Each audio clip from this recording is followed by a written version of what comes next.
clarifications corner. First things first, I have an improvement to Christopher.lml. Other than that one, an actual runtime complexity improvement to this. It's a fairly simple thing. I just noticed that we check this done every time and we jump to done every time instead of just using the already present loop condition. So yeah, this can be reduced pretty simply. Instead of using an unconditional jump, we can do a jump if not this, right? So if not unsigned less than, which means unsigned greater equal remainder denominator. Then we continue, right? So if the remainder is still greater than or equal to the denominator, we can still subtract. Otherwise, we don't need to. And now we don't need this in the loop, so we won't need to perform this check every time. But still, we need a way to check that this loop is at all necessary, right? Because this is effectively a repeat until. Which means at least one iteration will happen, but we want this check before we jump into the loop. So yeah, that should be it. And yep, this works, and it's an improvement of the score. It was, I think it was like 1000 something, 1080, something like that, 1080. And now we're at 770. So that's one thing.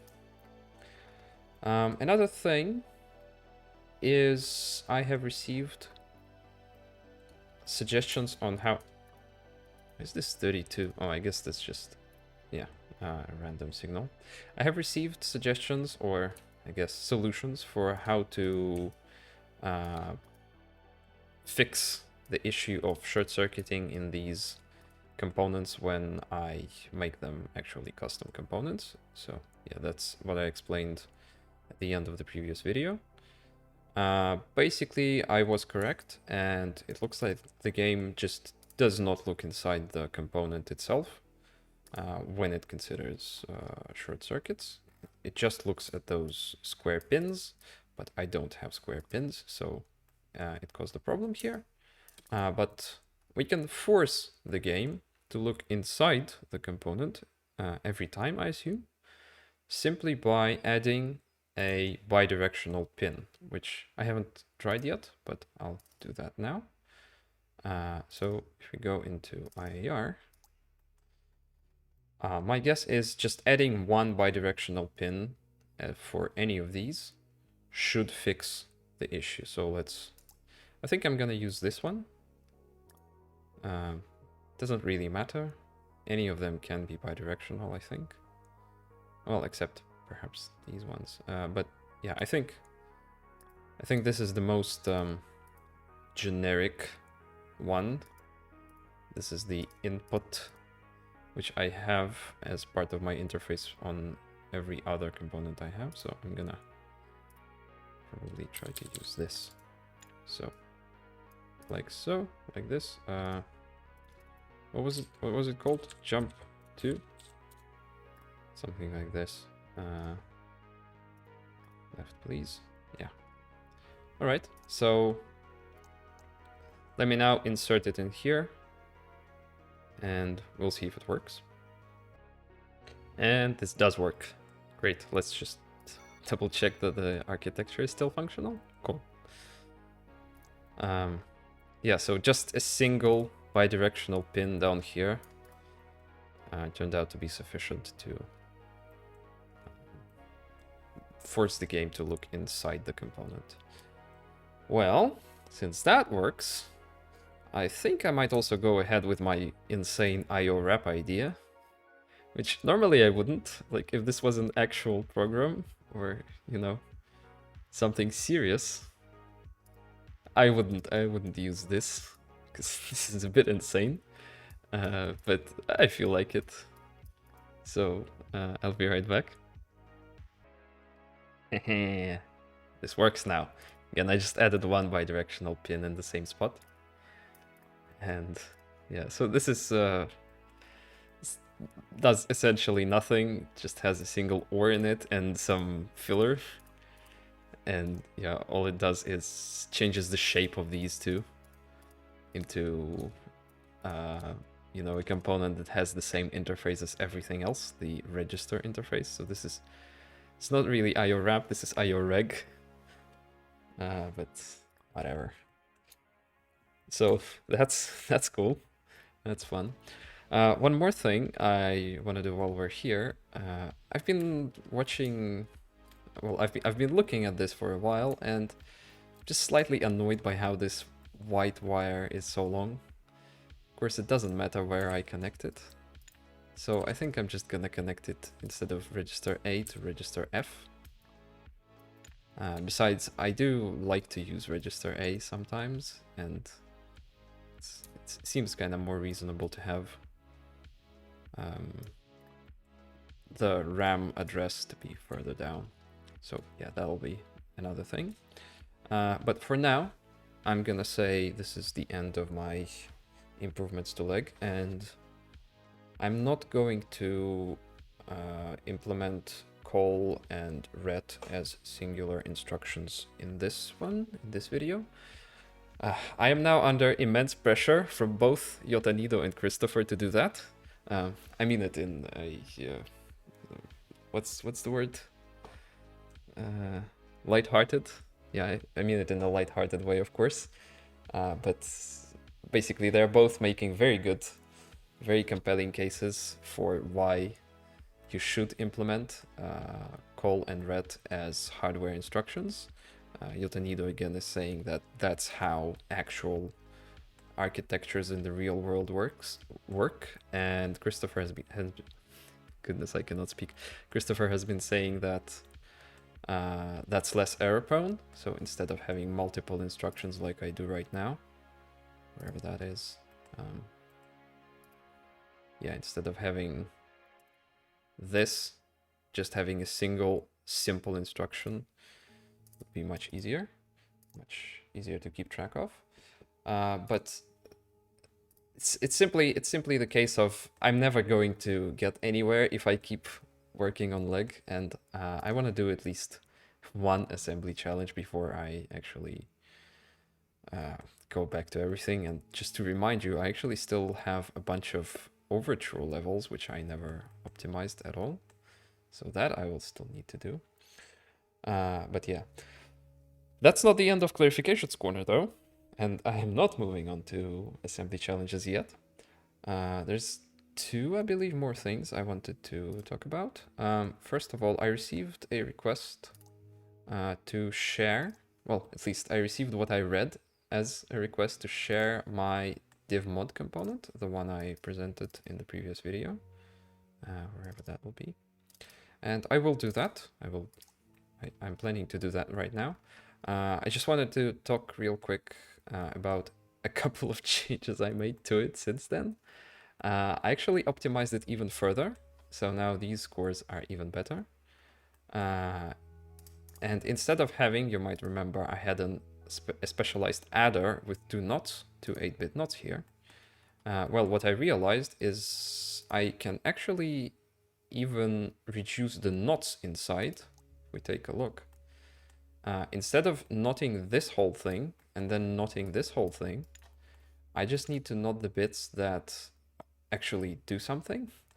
And for the other bits that get +0, like these ones, this component essentially does nothing. So it goes like this. And I would have a knot piped into nothing and then into a knot again. So those two knots cancel out. So I don't need them. And that's an improvement. So that's one thing. And another thing, I just got rid of the custom muxes here, so it's a bit simpler. But yeah, I hear it is possible to... Actually, I don't need to go into the schematic hub. I can go into my factory and I can say share, right? Yeah. I will share div mod. My sum is wrong because I optimized it. Okay, let me update this sum. We are sub 1000 now. The sum is 956. sum of gate score and delay score. So this is 66% of what we were provided for free. And yeah, I'm just clicking that, and I assume it should now be available through the schematic hub to anyone popularizing. So if I just search for div mod, will it be here? Okay, it's not an architecture, it's a component. Div mod, search, nothing. It's not popular, newly added. Well, it is newly added up there. Okay, but well, hopefully you can find it if you're interested, so you can take a look yourself. Curiously, this is the only div mod I'm seeing. I'm surprised people haven't published div mods with like gate score of 1 or whatever. But yeah, that's another thing I wanted to do. And now the final part of clarifications corner. Come on, let me out. It wouldn't let me out. The final part of clarifications corner, which actually it's a comment by BlueMoogle2901 under my multiplication video. This is where we did shifts. Well, this is where we did shifts first. So BlueMoogle2901 says bit shift by an arbitrary amount mod 7, which I'm guessing you mean mod 8, but we'll see.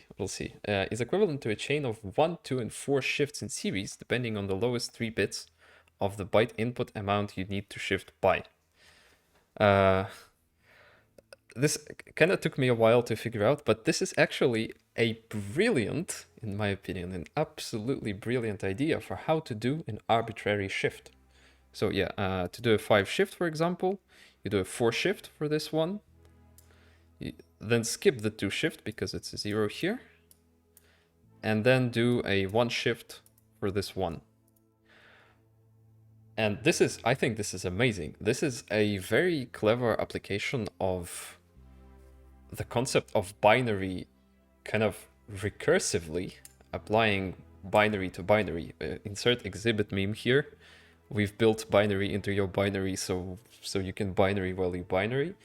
But my original solution, so again, we need to shift a number by some number of spaces provided by the first 3 bits of the other input. And my original solution was to shift the number by everything. So I have a shift by 1, shift by 2, shift by 3, shift by 4, by 5, by 6, by 7, by 8. Oops. Is it? Yeah, so it might be mod 7, because there's no such thing as a shift by 0, is there? Actually, yes, there is. This is a shift by 0, so I'm not sure. We'll see. But instead of doing this is kind of counting in unary, right? All I do is I do everything, and I don't chain anything, and that's what happens. That's my output. But what we can do instead is we know that any number, so any number here, any of these inputs, can be represented as a binary number, and we know the powers that correspond to each bit of this number. I don't know, my explanation is not making it any clearer, I think. But hopefully my implementation will. I haven't implemented it yet, but I will right now. And what we can do is we can just have a shift by 1. We can have a single shift by 1, a single shift by 2, and a single shift by 4. And any number between 1 and 7 will be the sum of these shifts. And then I will just need to decide which shifts I apply. So let me implement that, and I'll be back with that solution. So this is the basic idea. It's not yet optimized. I think this should be optimizable in the same way as the original was, just because we don't need these bits and I use a full max for them. But yeah, it's as simple as that. Look at this. This is beautiful. So we have our input. It flows through to the right, except at each step we decide whether we want to shift it or we want to keep it unchanged using this mux. And in order to know by how much we're shifting, we just decode this thing into its constituent bytes or into its constituent bits. And these are literally summed together to get our value, right? This is 1 plus 2 plus 4. So this can be 7. And 1 corresponds to a shift by 1, 2 corresponds to a shift by 2, and 4 corresponds to a shift by 4. So, lovely. This is very cool. Except this score, interestingly enough, is worse than what I had originally. So, the gate score is the same, it's 51, but the delay score on the new one is worse. It's 12, which kind of makes sense, right? We have more things connected in sequence, and I don't think this can be improved at all. This is the, the regular decoder board versus mux chain problem. But I still think this should be optimizable in terms of gate score quite a bit, right? I use 8 switches here, essentially, in order to switch all these, which is wasteful. So I can reduce this by at least, I think, 1, 2, 3, 4, 5, 6, 7, I think. I'm not entirely sure. Yeah, I think it's 7. Should I do that? I think I might. I'll try. This might end up huge, and it did.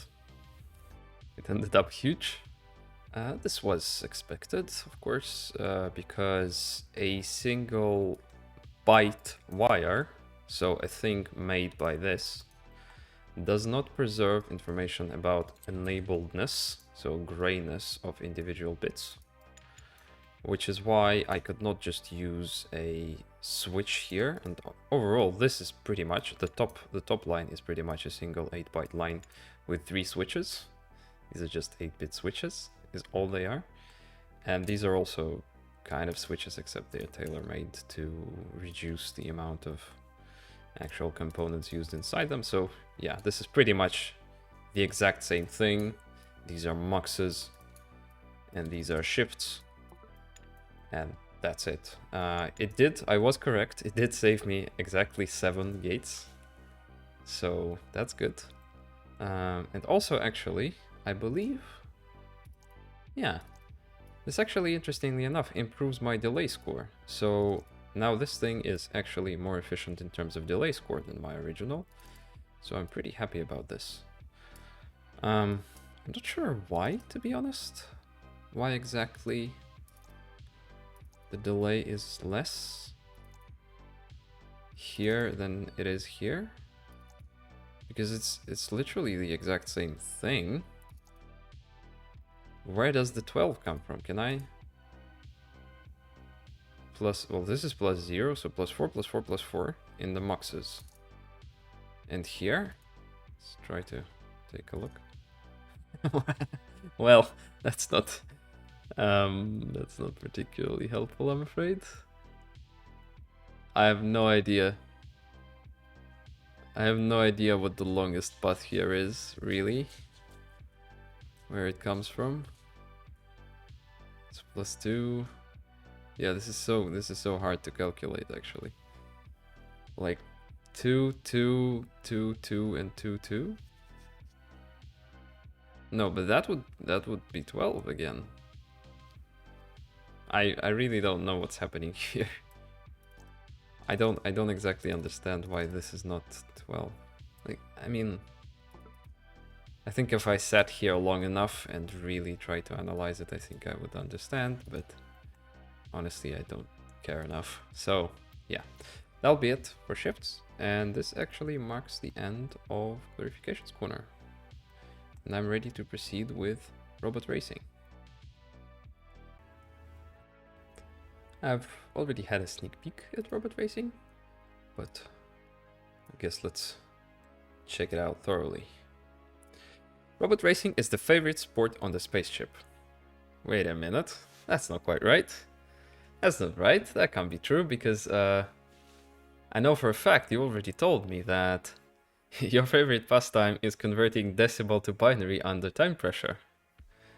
And yeah, even more so, your second favorite pastime is converting hexadecimal to binary under time pressure. So robot racing must be at most the third favorite sport on the spaceship. Although I guess maybe the other two are not sports. Oh well. Differently programmed robots complete an obstacle course. Among the robots that complete the course, the winner is the one who had the smallest program. Okay, that's interesting. So,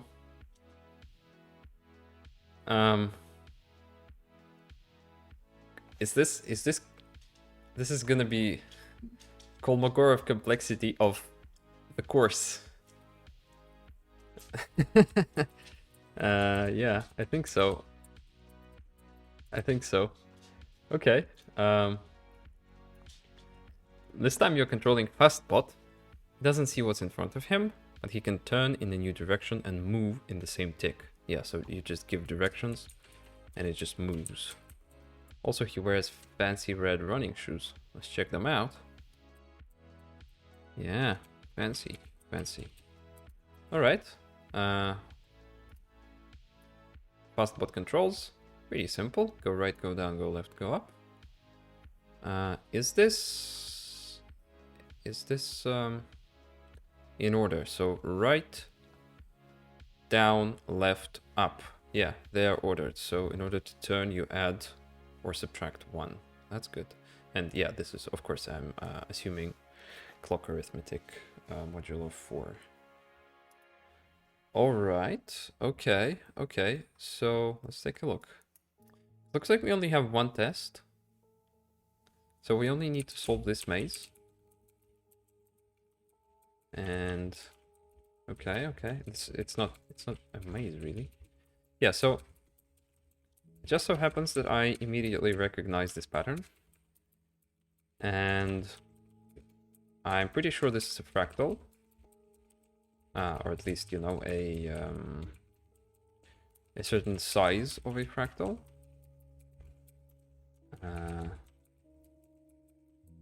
I think this might even be...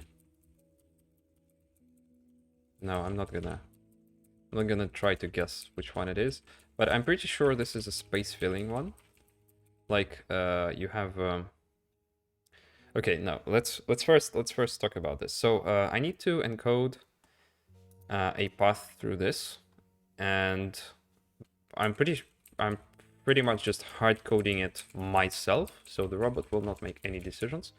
I just make the robot go in a predetermined path, and my goal is just to decide how many or how to encode this path. So let's just let's try to estimate how many steps is there. So 1, 2, 3, 4, right? So 1, 2, 3, 4. And then it's the same thing, 1, 2, 3, 4. And then it's the same thing, 1, 2, 3, 4. And the same thing, 1, 2, 3, 4. Wait, yeah, 4 this way. So we complete this in 4. So this is 16. And then we do this thing rotated 4 times. So it's going to be 16 by 4, right? So overall, this path takes 64 steps. So, and yeah, since my instructions, you know, mov, oh, I don't have, let's go back and let's import leg.lml, our leg library.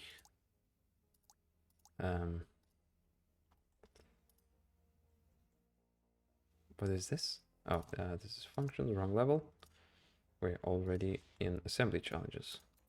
Yeah, so like if I say mov, so the first step I need to make is actually let's just encode this immediately.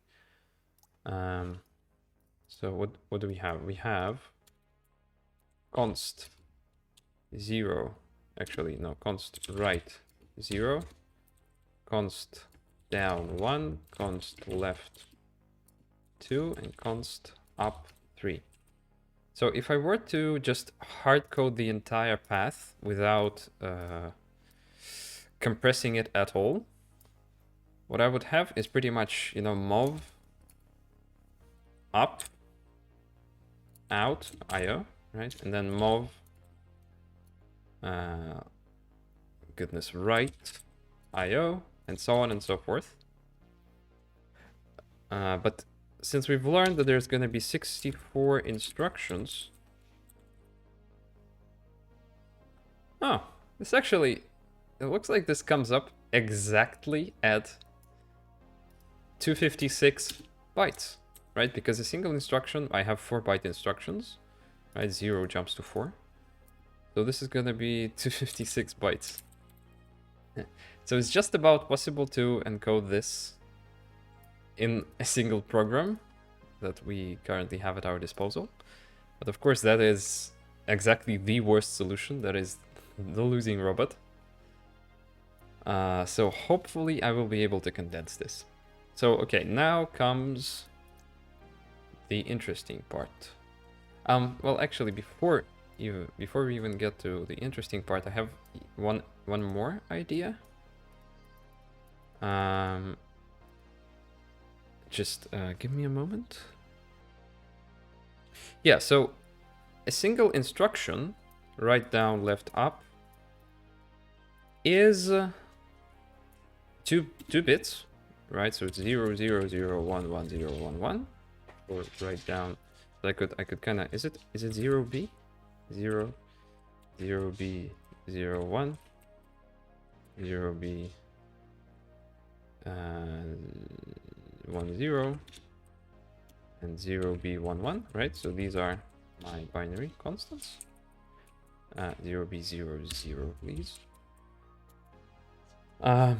Which means a single byte fits 4 instructions, right? So I could, if I were to just be using constants, like hypothetically, this entire path can be encoded in 1, 2, 3, 4 times 4, 16. So this has 16 bytes of information, right? Which I would then have to decode, right? So I could hard code, you know, up, yeah, up, right, down, right. So, you know, up would be 1, 1, right, down, right. This would be 1 byte, right? So first thing we do is this. And then I would need to take a look at these 2 bytes, or rather these 2 bytes and these 2 bytes, or I could invert it.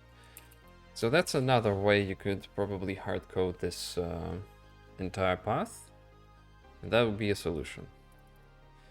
But again, like I said at the very beginning, I recognize that this is a fractal. And what this means is that it should be reducible to a very simple set of basic rules.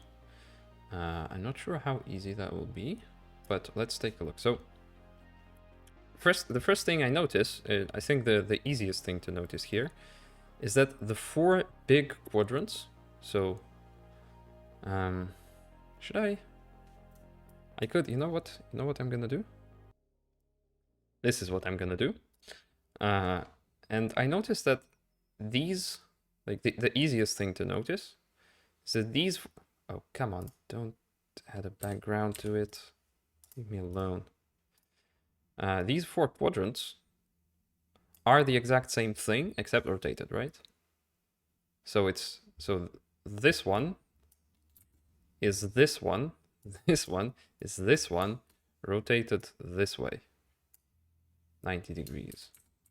And the same is true of this and this, right? So that's the first thing. But that's not all, actually.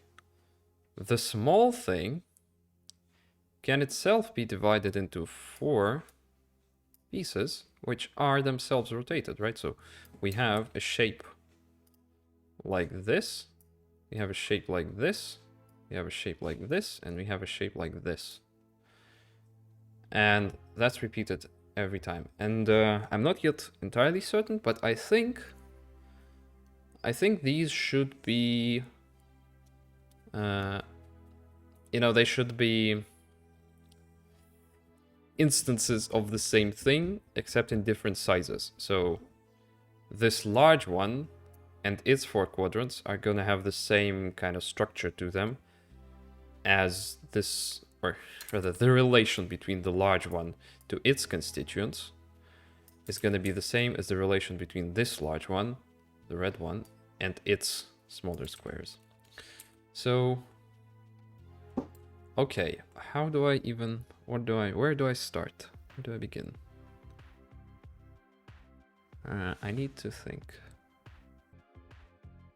Well, one thing I'm immediately noticing, just looking at the small thing for now, looking at this first instance, the first level of the fractal, or whatever you want to call it, something I'm noticing is the fact that these are disconnected, these are disjointed, and once I do step up, step right, step down, I still need to do a connection over here. That's not a good color. It's not a good color either. Yeah, I only have pretty much 3 colors at my disposal. So I still need to do this connection, right? This one. And then I need to do a connection here. And then I need to do a connection here. And that's kind of weird because these are not as symmetric as these guys are. Because, so for example, these two, this one and this one, I mean the blue ones, the blue guys, are the exact same shape, right? They are the exact same shape, walked in the exact same direction. But the steps that lead to them and lead out of them are different, right? So once we've done this guy, we step to the right. And once we've done this guy, we step forward. So that's a bit weird. I'm not sure how I'm gonna deal with that, except, well, the immediate thought is probably these steps out must also be part of the fractal structure. Okay, well, how? Okay, you know what? You know what they look like, actually? They look like, so this one is this, then this one is this, and then this guy is this. Okay, okay, notice anything? That's good, okay. So how about I reason in terms of steps out, and these. Okay, so I'm gonna have step sizes, right? And this thing is gonna be a step of size 1. Right? But then this whole thing, oops, let me copy it over. Oops, come on. This thing is going to be a step of size 2. And what I notice is that 2 consists of 4 steps of size 1, right? This, and this, plus these transitions. Right?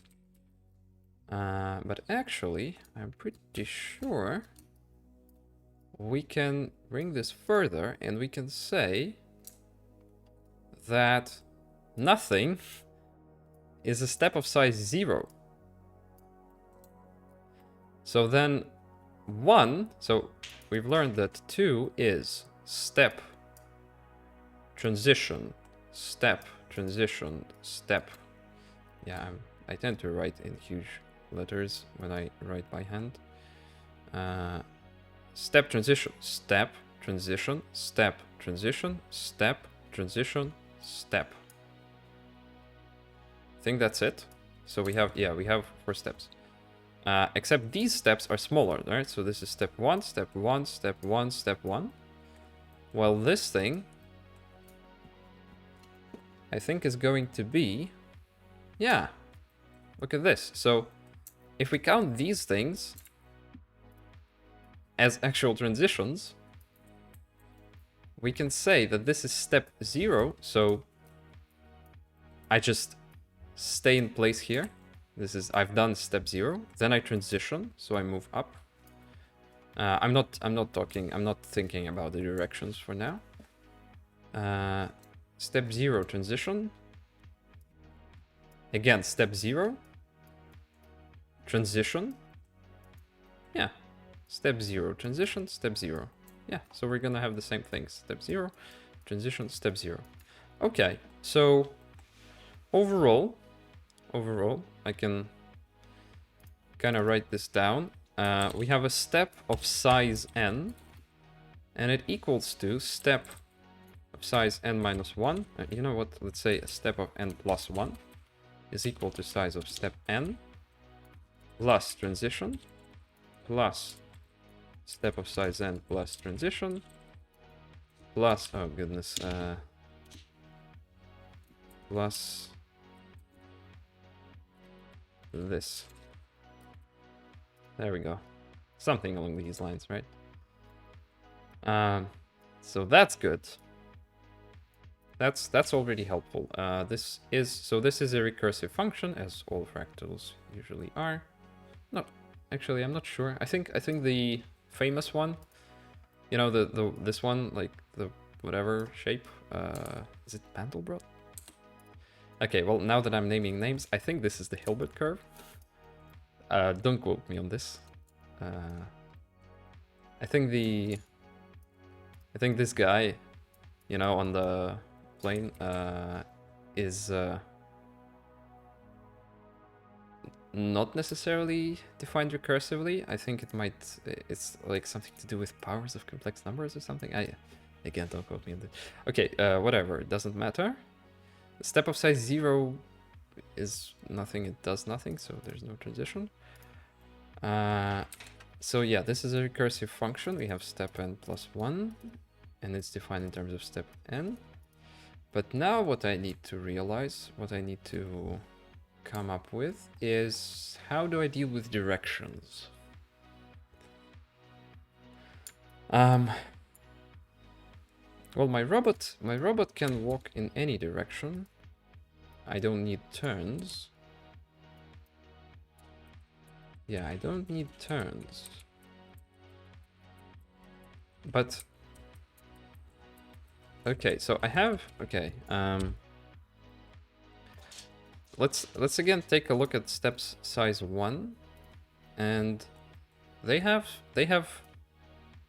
so first of all, there's 4 versions of each one. It's this, and this, right? But right here, I mean that they are clockwise. Right, clockwise. But there's also the exact same thing, except counterclockwise. So this is actually kind of a huge number of... Oops. Kind of a huge number of different steps. Oh, man. Yeah, and encoding this in terms of absolute directions... Huh. Okay, let me write down the numbers for these. So these are just the numbers I would need to pipe into the output in order to get one of these steps. But I hate this.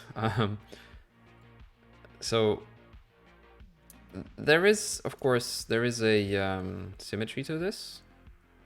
There's, at least I can definitely see a symmetry to this and a dependence between these. And there should be something to do with these guys. I'm not...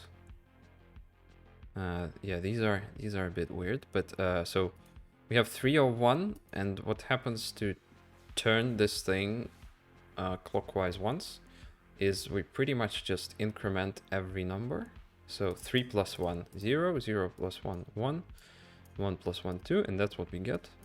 0, 1, 2, 1, 2, 3, 2, 3, 2, 3, 0. And with these guys, oh, it's actually the same. Yeah, it's also incrementing by 1 every time in order to perform a rotation clockwise. Actually, I guess, yes, subtract 1 in order to perform a counterclockwise rotation of this path. And the dependency between these two is we're gonna have the first and the last step are the same, right? So up, down, or right, left. Except we do them. Except in between them, we do a reverse step. So, it's kind of a symmetry like this. And then, yeah, for these guys, it's a symmetry like this. And I'm not gonna do that, but yeah. So the middle number changes to its counterpart. So left turns into right, and up turns into down, and down into up, right into left. But the other guys change. So 0, 0, 2, 2, but 1 turns into 3, 1, 1, 3, 3, 2 turns into 0. And there's just a lot of this. But this sounds like a major pain. And, well, long story short, what I'm thinking is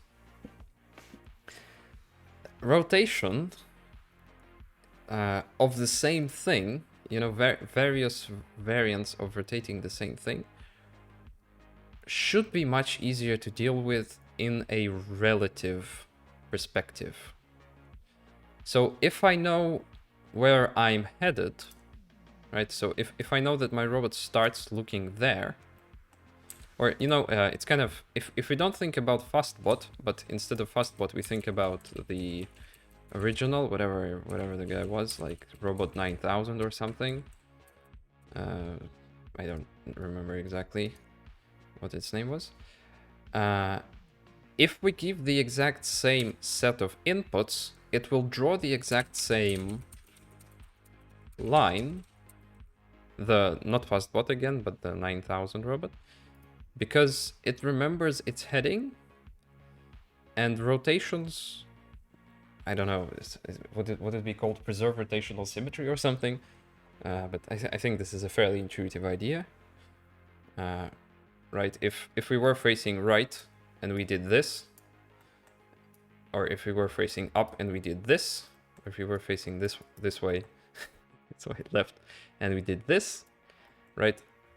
We do the same thing, but all that changes is our initial position. So I'm thinking I might want to keep track, even though this is fastbot and it doesn't need to turn. I think I might still, at least for my first solution, I might try to keep track of this guy's heading. Right? So then all I really have is clockwise and counterclockwise steps, right? So I have these two. And all I need to do in terms of them is this guy is step, turn left, step, turn left, step, right? So it's, let me do something along these lines. So these are all step, left, step, left, step. And these are all step, turn right, step, turn right, step, right? Yeah, so it's essentially the same, except the turns are different, right? Here we turn left 2 times, and here we turn right 2 times. So really all I need to do is, let's say I have a global variable, like robot heading. From it, I should be able to update heading, right? So right, is the same as heading. I don't know how to. Heading. It's gonna be. What are my directions? So my directions are. Man. So this is 3, 0, 1, 2. Okay, so turning right is gonna be heading plus equals 1. Right? So 3 turns into 0, 0 turns into 1, 1 into 2, 2 into 3. Turning left is going to be heading minus 1.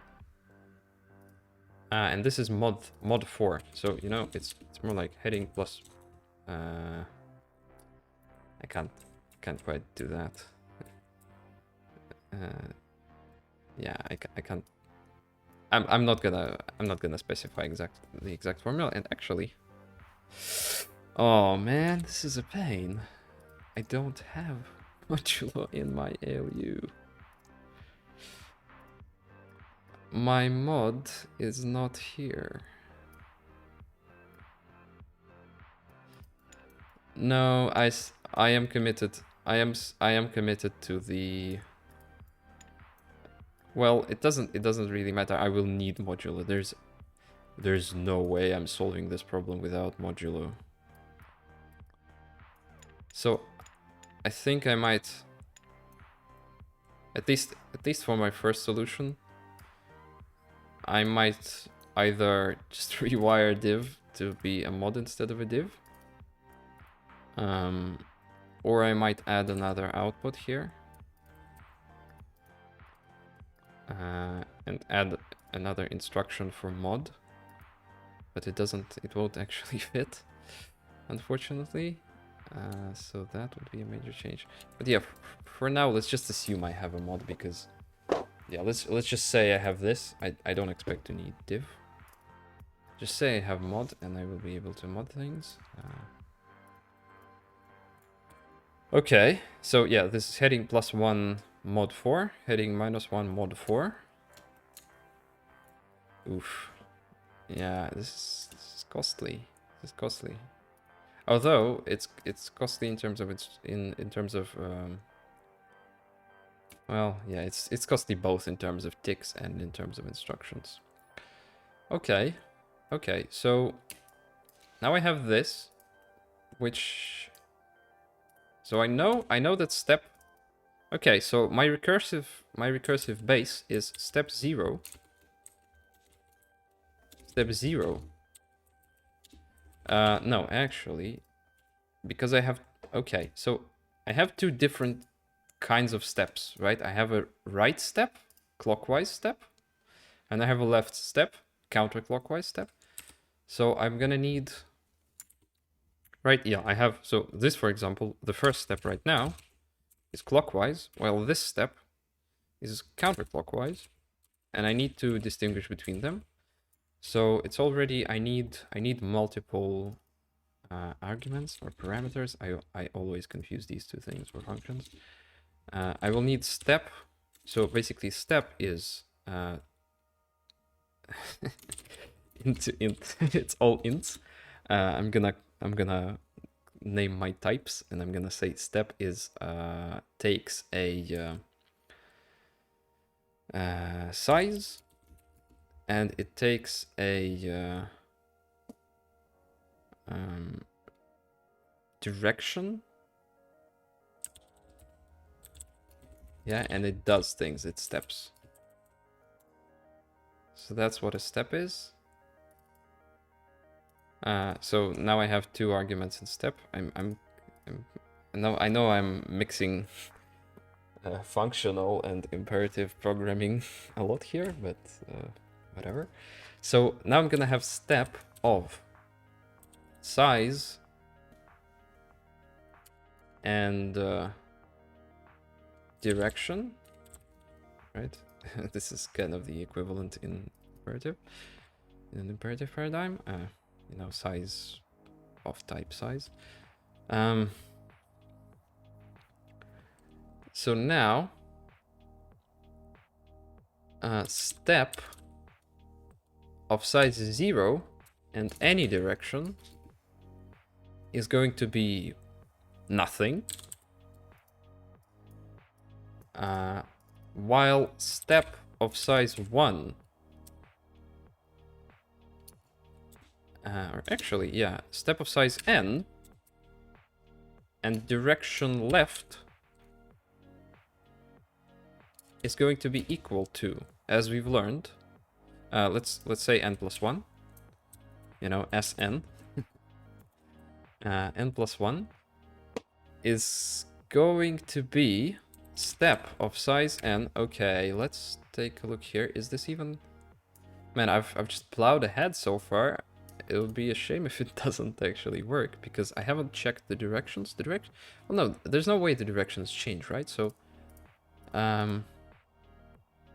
so my first direction is...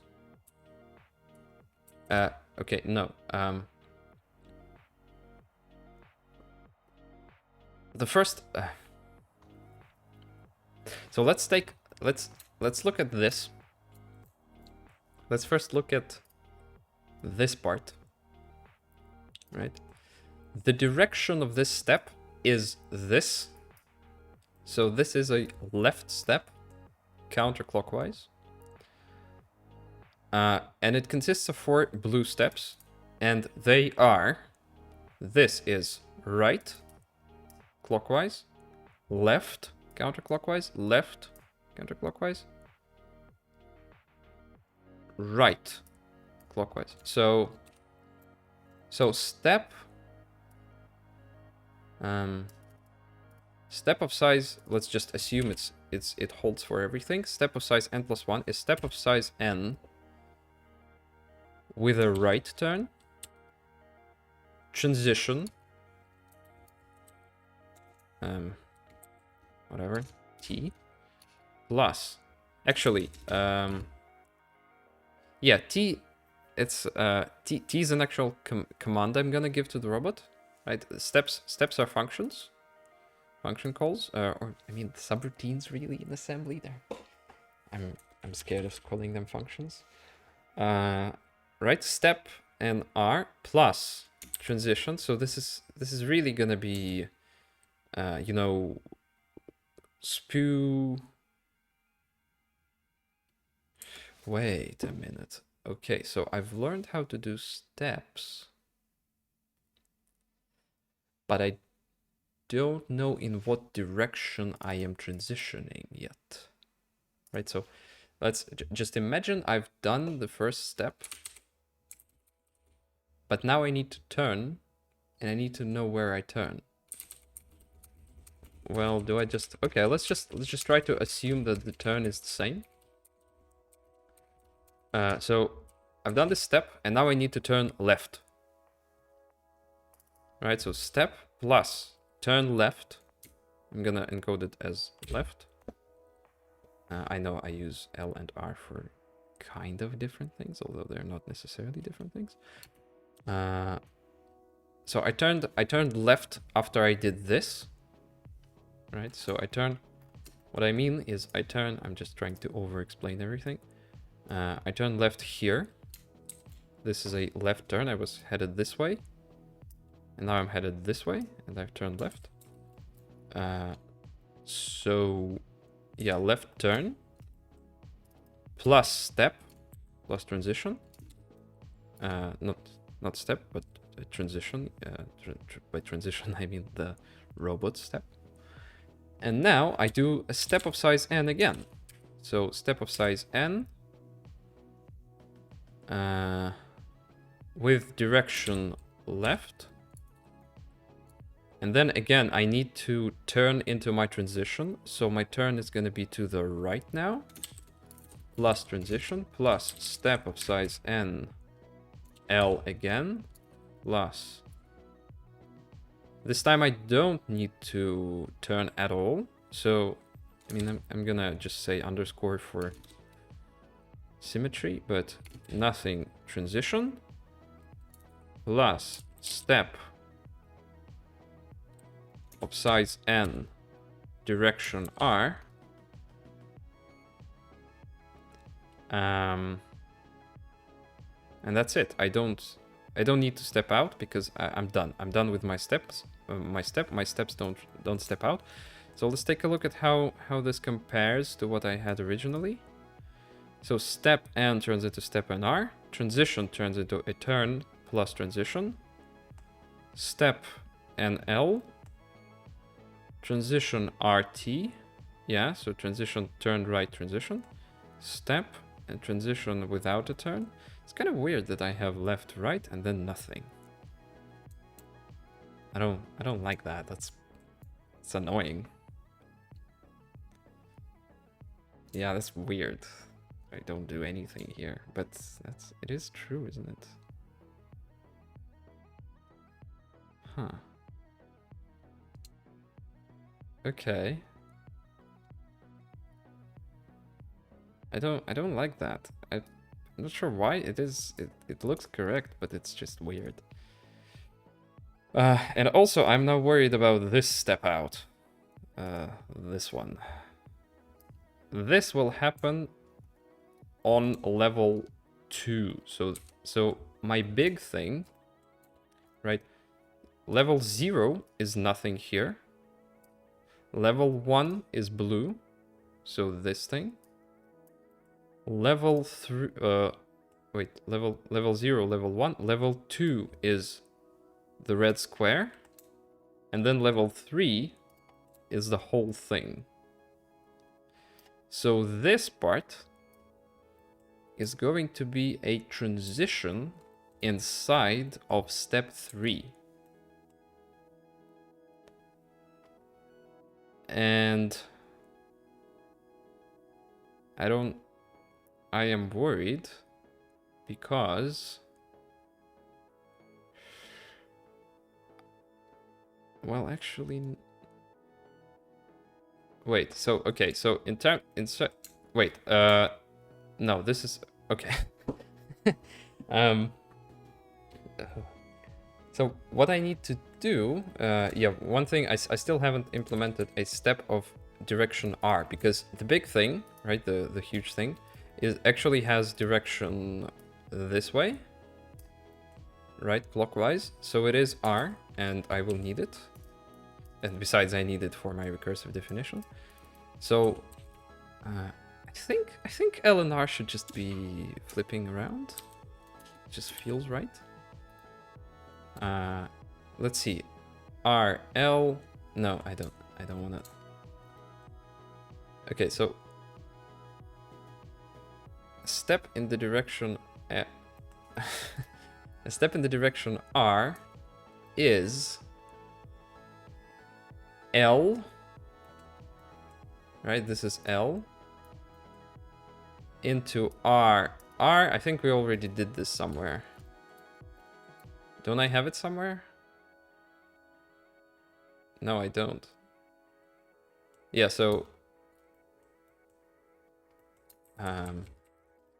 R equals L R R L, while this guy, the red guy here, is L, but it equals to R L L R.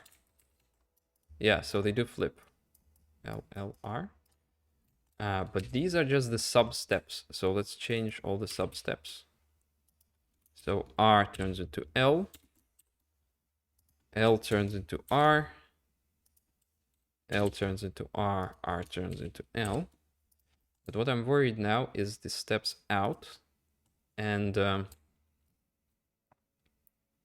I can't see this working anymore. It looks broken, and that really scares me.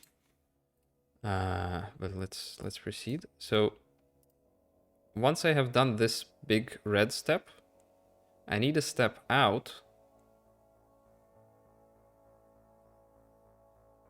And it doesn't have a turn before it. Which really sucks. So, okay, but then when I've done this also doesn't have a turn. But then when I've done this does have a turn. What the hell? Wait a minute. Okay, give me a moment here. Oh, I think I know what's wrong. I think I know what's wrong with my thinking. I think I want... Yeah. I think what I want is I want local variables for heading. So I was remember when I said I would introduce a heading variable, and I said it would be global. And it's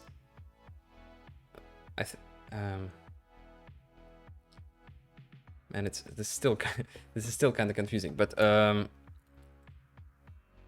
when I've done this step, for example, when I've done this step, I want to pop. Yeah, I think so. I think I should forget my air quotes heading, because this robot doesn't have an actual heading, thankfully. And I want to proceed as if my heading was this guy, the white guy, this one, right? I have popped to the level of the previous step, of the higher step. And now it's all the same, right? It's this way, this way, this way. And here it's also this way, this way, this way. So I will want to pop... yeah, I will want to remove... I want to forget my heading. But now this kind of begs the question of... How do I start? So when I walk in, when I start walking into a step, what is my initial heading in the state in the step, right? So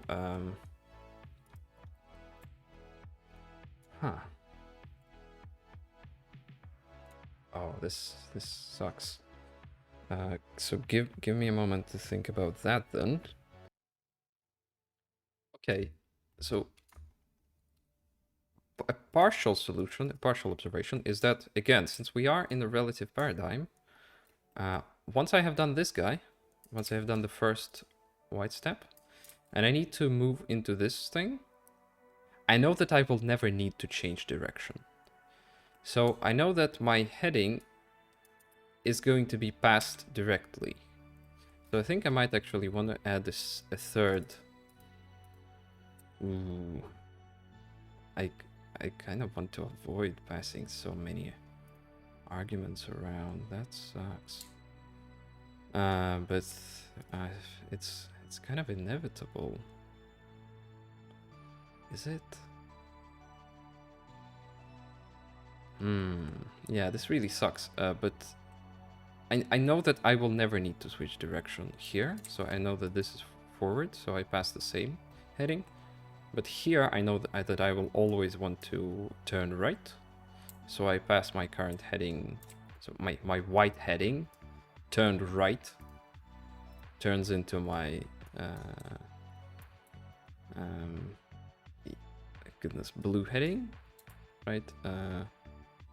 I think I was showing the wrong thing. So again, at the higher level, I know my white heading, it's this way.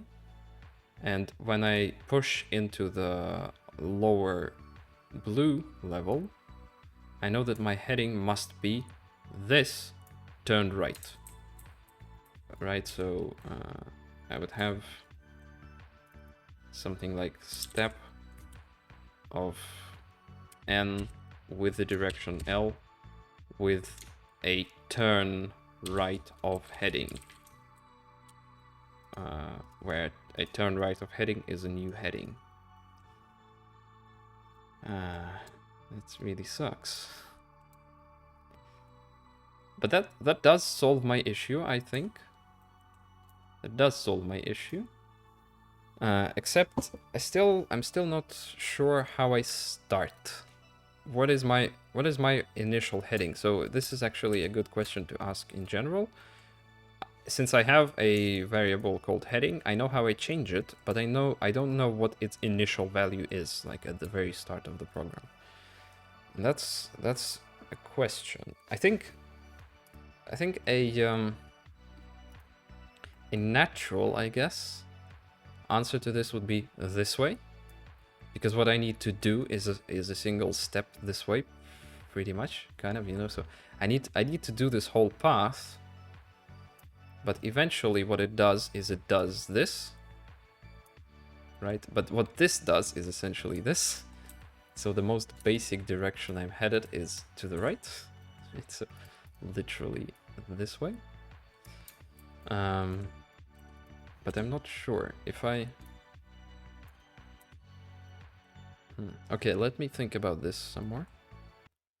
Also, I don't have the answer yet, but this is actually shaping up to be a pretty large and complex algorithm. I mean, it should still be smaller than 256 bytes, but yeah, this is more complicated than I expected, you know, all these R's and L's.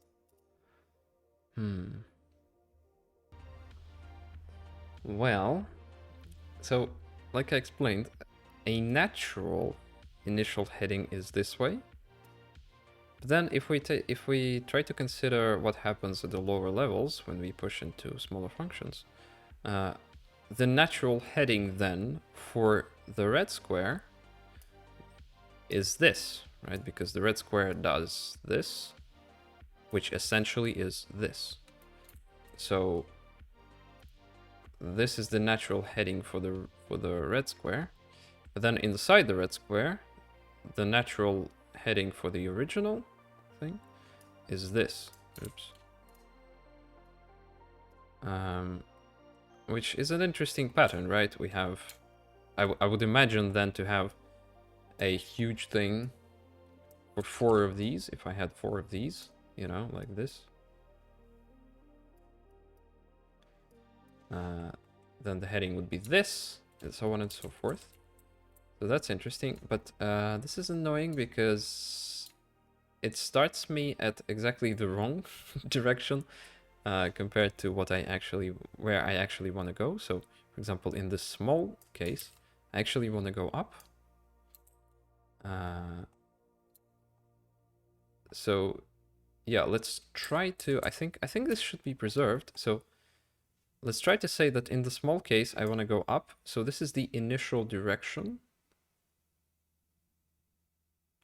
of the step itself, the initial, you know, the initial out step, because for step of size 1, we have the initial out step as this, but then for this guy, the initial step out is this, so it's going to be this way, and then for the big guy, the initial step out is going to be this place, this part, so it's going to be this, and then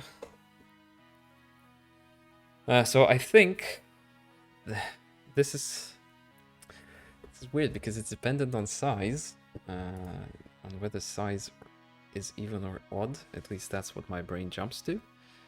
But yeah, when transitioning from an even size to an odd size, or vice versa, actually, sorry. When transitioning from an odd size, so this big thing is size 3, transitioning to an even size, then we need to turn right, so even to odd is right, and odd to even is left. Which, it's not actually that bad, and now that I think of odd and even, it kind of suggests this here situation, right? Because I kind of know that I start at a 3, and it's oh my goodness, it's odd. So I kind of don't really need this, right? I know that my odd power is going to be, actually, this is the odd power. I know that my odd power is going to be right. So then I know that this is going to be an even power because n plus 1 turns into n and it becomes even. So I also don't really need this. And these I can also encode in terms of even versus odd. So that's actually a good thing. But... Oof. So... Oh, man. Okay. How do I... What do I write? Give me a moment. Oh, I think I'm kind of confusing myself here. This is not necessarily dependent on these numbers. If I had a larger thing, so I can have a thing of size 3, except we start here and go here. That would be possible, and then we would have a different rotation, and then the initial heading would still be the same. That's weird. No, but I think, yeah, I'm getting more and more confused. This is actually shaping up to be a more complicated problem than I expected. But what I'm thinking is, without taking into account the evenness versus oddness considerations for now, we can take a look at our original formula. So let me bring that up here. Right, so whatever, leave me alone. We can add a heading to this for now. Just let's say we add a heading, and for the first step, we turn our heading to the left. Our original heading turn to the left. So that's what we pass.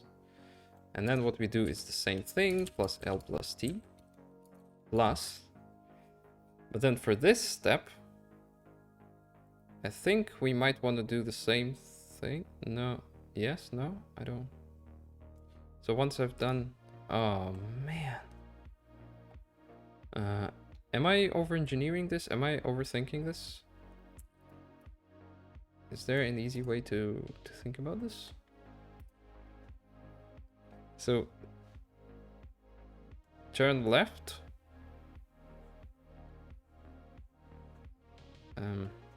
So let's say I'm doing a left right now. So I'm doing this one, the red one. So I've done my turn. Yeah, so my initial heading was this. And then the initial heading of this guy is a left turn. So it's the same as this. But then I have done it. I turn my white heading, so this heading. I turn left over here, right? So this is what happens. And then I transition. Yeah, and then for this guy, I do not need a turn. So let's say step and L heading. Plus, as we've already learned, RT step and... Okay, what is the heading here? But here, my heading is this way, right? My current heading is this way. And I need to turn right. Oh, this sucks. What? What is this formula? There's no way this is correct.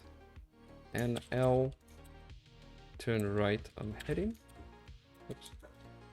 Right of heading. Plus. But, oh, actually, now that this thing is local, I need to turn this. So I need to do a turn to the left here, right? So this part, this turn left, the white one, I need to do, plus I do a step. It's not RR, this is RT. That's what I meant to write. And now I need to do the final step. But my final step is also size N. It's rotation Oh man, I messed a lot of this up. No, I didn't. It's rotation R, and then the initial heading is left of my heading, right? I think that's it. I think this is about right. Oh, and then for...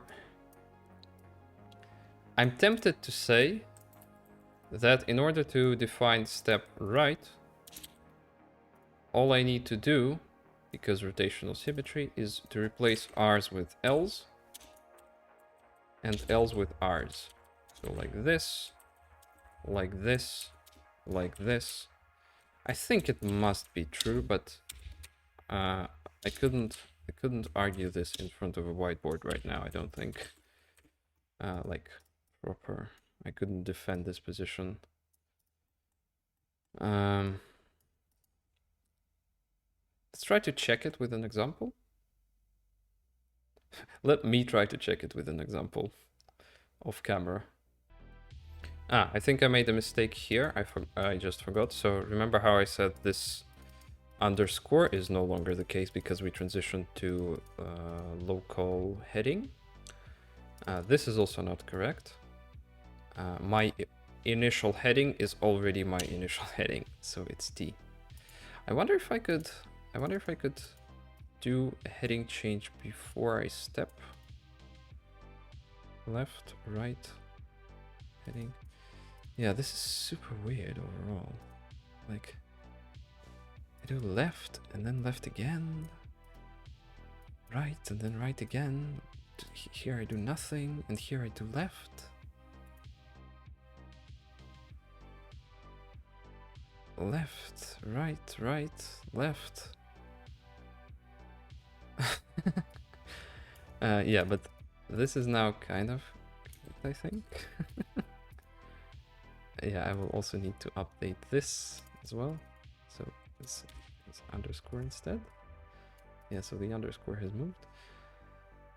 Okay, again, let me double check this. Okay, so I think these are correct formulas. I've written them down. These are not the ones you saw on screen, but there are no major changes here. I just double checked everything and fixed a couple of issues. Yeah, this is, I'm pretty sure this is a working recursive formula for drawing this using whatever it's called, like turtle geometry or something. Yeah.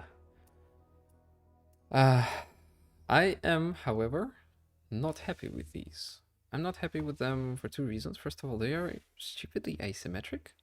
I hate the fact that there's these underscores and then the rotation of the heading happens, and it happens weirdly. We have right, nothing, left, right, which is just ridiculous. So I can kind of maybe get behind this one, and then right, right. That is how a thing works, right? So you go forward, right, right. That's it. That's okay. But these heading changes, I don't get. So that's one thing. And another thing is these are again, I'm not sure what you would call it, mirrors of each other, where each R turns into an L and each L turns into an R in the formulas here. So L, R, R, L, R, L, R, L, R, L, L, R, so on and so forth. So that should be reducible into a single. We should be able to collapse this into a single formula. Just saying, we have a flip operation. Gonna call it F just for so the formula is short. Such that F of L is equal to R, and F of R is equal to L, which actually, you know what? I know that L and R are gonna be turn operators, and a turn is +1 or -1. So R, I think, is... Yeah, R is +1. Oh, come on. Yeah, I even have it. I even have it written down somewhere. There we are. So plus 1 or minus 1. So actually f equals, come on, f equals minus. It's the negation operator. So we can actually say that step n+1 direction heading is equal to, yeah, and then I write all of that down in terms of minuses. So let me call direction D. I'll be right back. So right here I have my improved formula. This is the first iteration. Hopefully there will be a second. So yeah, basically I just replace L and R's, separate L's and R's with direction. And what happens is, in order to turn an L into an R, I just multiply it by -1. So if we had an L, this would be an R, so minus D. And rotation is the addition of direction. So, you know, actually I could probably do something like, I'm using this pseudocode in very weird ways, but heading plus equals direction, you know, this is a command, plus equals direction,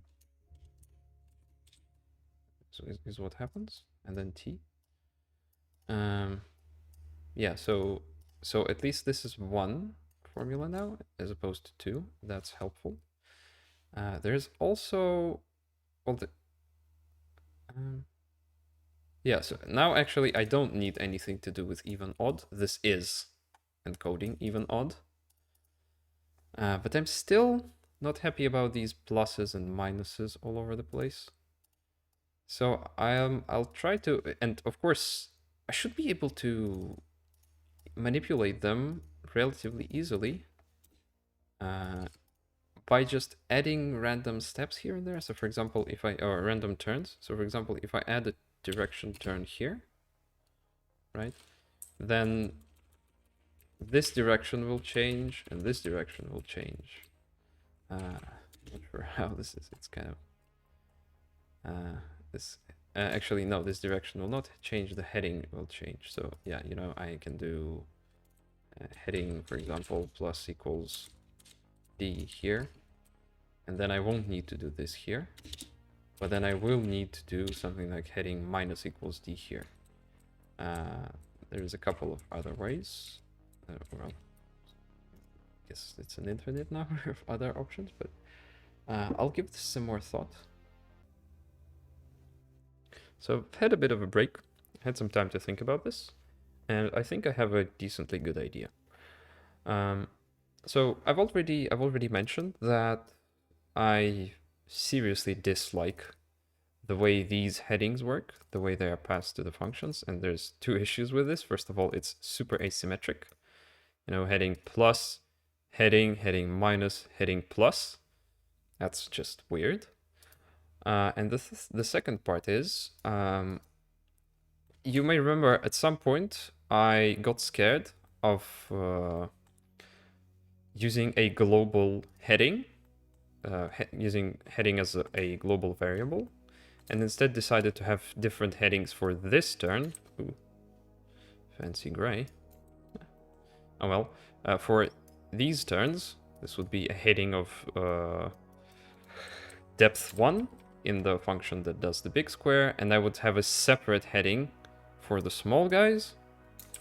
And actually, now that I think about it, that sounds like a pain to keep track of in assembly. I'm not even sure how I would do that. Yeah, it's just weird.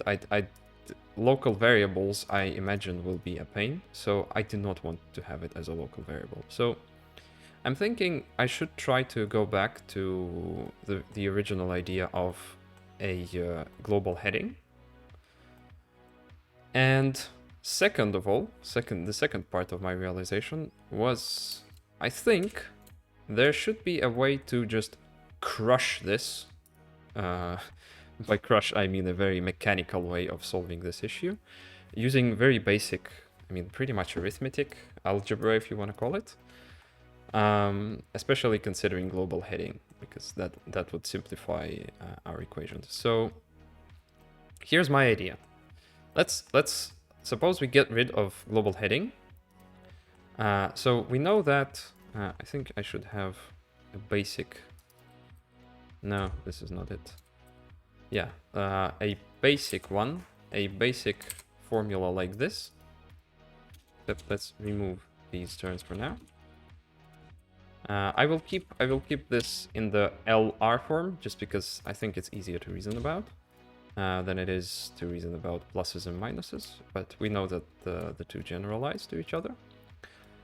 And the idea is, we can try to write out the most generic formula that can exist. So step, and let's use the smallest step that will be useful. So I suggest let's write out a formula for this big guy. Actually, they are different, so I'm gonna color them differently. Yeah, I've had some time to think about this. So this guy is going to be a step of size 2, and its direction is clockwise, so it's R, right? And now let's just suppose that at every point where it is possible or reasonable to do so, I perform a rotation. I don't know what rotation it is, so I'm gonna designate it with an unknown variable, but I do a rotation A. This might be right, left, or nothing, or it might be even, 180 to right, but I don't think that should be necessary. I don't have any 180 turns in the labyrinth, but still, it's allowed. So I do a turn A, then I do my step. I know it's a smaller step, so step 1 size, actually direction is going to be L. And you know what? I'll write this out for now. Step 1 L plus, and then again, after the step, I have some free time, some free space. I can do another turn, maybe not. Then I do my step. I do my transition, so this thing. I also have these things again. And then again, I might turn, might not. And then I do another step 1. This time it's going to be right. Plus CD plus T plus E plus. I do another step. It's also turned right. Plus EF. Turn. G. Not turn, transition. G.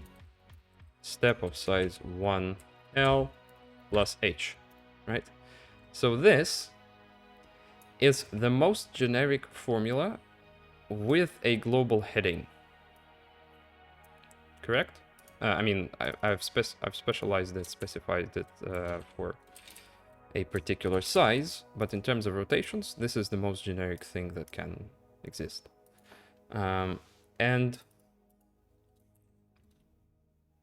now I want to try to figure out what these A's and B's and C's are. And let me color this. Okay. So I know this. I know that that's how step of size 2 works. And let's also write down what steps of size 1 are. So steps of size 1L, this is going to be blue. Since this is a different direction, the turns are going to be inverted. So we're going to have minus A. I don't like plus now, but okay, you know what? There. We no longer have pluses. So I know that the step of size L, or size 1, with a rotation with a direction L, is going to be minus A. Then it's going to be step 0, but that's nothing. We know it's nothing, so we just skip it, and then we do minus B. Then we do T again. Then we do minus C. This is nothing. we do minus d, t, minus e, nothing, minus f, t. Yeah, my brain just suggests I don't need spaces before semicolons. T, minus g, nothing, minus h. So this is a step of direction L of size 1, and the step of size 1 of direction R is going to be the same thing, except without the minuses. So let me do that. And now, from this one particular case, I should be able to come up with some equations about A, B, C, D, E, F, G, H. Because we know that rotations are basically a clock arithmetic system modulo 4, right? We have 4 rotations. They are 3, 0, 1, 2. Adding 2 rotations is going to be addition, and so on and so forth. So this is, is that going to be a group? Yeah, that's going to be a group modulo 4, but it doesn't matter. So yeah, we can take a look at the first, when we begin. At this point, we don't know our heading, so let's ignore this. And at some point, we're gonna make this step, and this step is this t. But once we've done this t, we know that we have just done this step. We suppose that we did it correctly. And now what needs to happen is before the next t, we need to turn left once. So what I know from this is I know that minus c minus d, right? So after this guy and before that guy happens minus c minus d, and minus c minus d are equivalent to a single left turn. But now we've done this, and we need another single left turn, and that is minus c minus f. Minus c minus f equals minus f equals another single left turn, right? Now, we have done this, we have done this turn, we have done this t, and now what happens, and this is a more interesting part, is we need to pop out, right? Because we called, at this point, we called this guy in step 2R. We called this guy.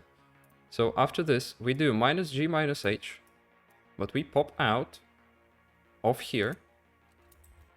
And what we also do is we do b, t, right? So before this t, before this transition, before this transition, minus g minus h plus b happens, and it's equivalent to a rotation of r, correct? And now, oh, come on, doesn't want to select. Let's do one more, and then I'll leave it. I'll do it myself off camera. So the next thing, we have done this transition, we have done this t, and what happens is we continue through step of size 2, we do a c, and then we jump into step 1r, and then in step 1r we do a, b, and then that's the first step of this. So we know that c plus a plus b is, and we need no change in direction, so this is a 0. I'm gonna call it a 0. I mean, left is really minus 1 and right is 1, or equivalently left is 3, but let's keep it left and right for now. And so I can continue this way through this entire thing, and I should be able to get a bunch of equations like this. And well, I'll do that right now. Like so. And yeah, all I've done is I've gone over this little bit of the path, and I've written down all these new equations. And yeah, I used the new color. But it's the exact same idea. And now what I have here is I have A, B, C, D, 1, 2, 3, 4, 5, 6, 7, 8 unknown variables. And it just so happens that I have 1, 2, 3, 4, 5, 6, 7, 8 equations. Hopefully, they're all independent, or whatever the term is for this in English. And there is a single unique solution to this system. I'm gonna spare you my working out, but something I did want to mention is, hopefully this works. Hopefully this has a solution. It should. Actually, yeah, having 8 equations on 8 variables. What was I going to say? Yeah, so what I did down here and how I came up with this was mostly just trying to apply heuristics and guess a reasonable way to define this. While this is effectively a brute force approach, which honestly, I could have spared myself all of this stuff. And all the way back when I realized that I have steps with directionality and I was suggesting the idea of heading, I could have done this. This is the most generic representation. And yeah, this is gonna be a bit boring, but I could have spared myself all the trouble and I could have just brute forced this to get all the solutions to this, if any. And that would probably have been easier. So, power of math, I guess. So yeah, I'll do this in the background off camera, and I'll be back, hopefully, with a solution. Yeah, I decided I was too lazy to work it out myself. So instead I fed it to the computer. Thanks, Wolfram Alpha.